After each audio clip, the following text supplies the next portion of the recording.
Welcome to the second ever episode of What If Butnot, where we ponder the great what ifs in pop culture. What if Doctor Strange was strange DDS? What if Fast and the Furious was on BMX bikes? And what if Aladdin wasn't a terrible jerk who just lied all the time, treated women poorly?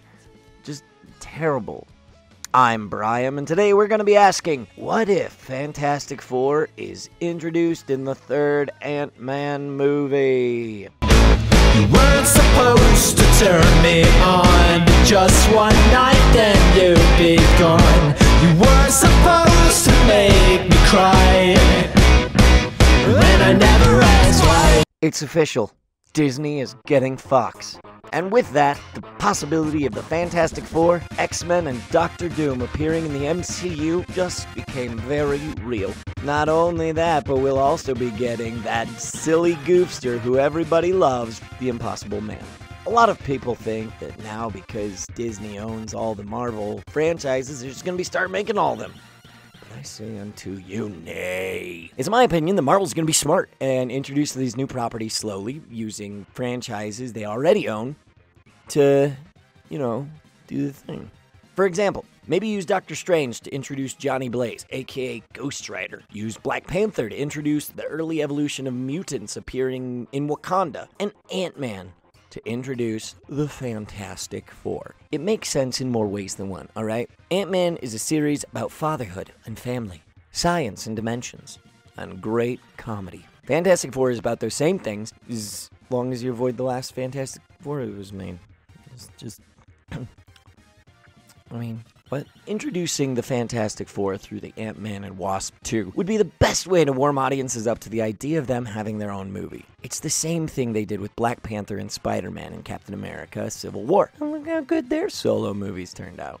Plus, what better director to introduce Marvel's first family than the director who has already stated his love for them in the past? Peyton Reed. So, fine. I know I have you convinced, right? Fantastic Four being introduced in the Ant-Man series is a great idea. Thank you. I know. I'm a genius. But how? Well, that's the what if of the day. What if Fantastic Four are introduced in the third Ant-Man movie? What would happen? The story would open up with a flashback, like all Ant-Man films usually open. Michael Douglas and Michelle Pfeiffer are euthanized. They're made young looking. You know. And we get a look at the Fantastic Four, all working alongside them on some dimensional project thing. Hank Pym warns Richards of the dangers of the experiment. Things could go wrong. And they go wrong. And boom. The Fantastic Four disappear, leaving Hank and Janet by themselves, probably crying. Just one of those beautiful scenes. And then the cuts to opening credits. Ant-Man and the Wasp and the Fantastic Four. Yeah, it's not a great title. Don't judge me. The movie's basic storyline would be Scott Lang, aka Ant-Man, and Hope Pym, aka Wasp, going into the negative zone to save the Fantastic Four from Annihilus and his army of dimensional bug monsters. Meanwhile, on the outside of the negative zone, Hank Pym and Janet Van Dyne have to team up with Cassie Lang, Luis, and the ex-cons to protect Hank's lab from an old rival of Hank's, the Red Ghost, and his army of super apes, until, of course, Scott and Hope can return from the negative zone.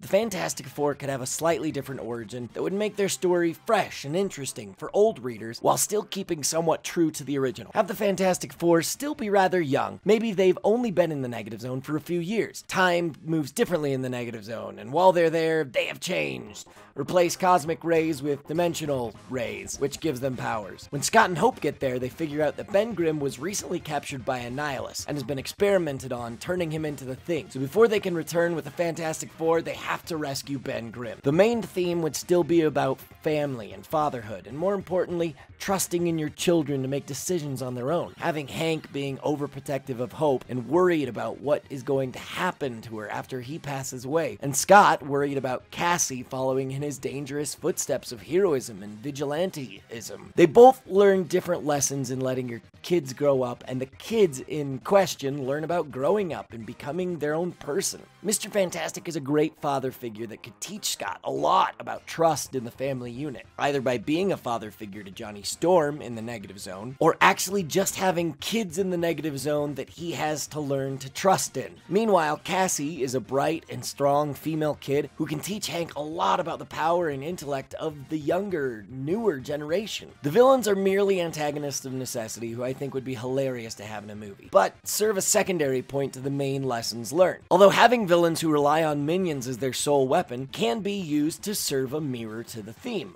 Annihilus and the Red Ghost views their minions as children, but they don't respect them as anything more than pawns who follow their every command. Show the difference between a family of heroes and an army of minions. Besides, you don't really have to have overly deep villains if they're interesting and fun. The Shark in Jaws is a great movie villain, and no one's ever asked what his motivations are. I've thought about this a lot, and a lot of awesome things could happen in a movie like this. I have a whole screenplay that's literally just a what if but not. Luis, Cassie, and the ex-cons getting to suit up to fight super ape men. Mr. Fantastic and the Wasp fighting a brainwashed The Thing. Johnny Storm hitting on the Wasp. Herbie helping in a final battle that doesn't end in defeating the villain, but rather holding him off until they can return back to their home world. So many ideas, so many but nots. I've even thought of casting. Here are my casting, and I've given 2 choices for each of the characters that would be new to the series. For Mr. Fantastic and Sue Storm, you know, I'm gonna go with, first off, one that everyone talks about, but is a good call.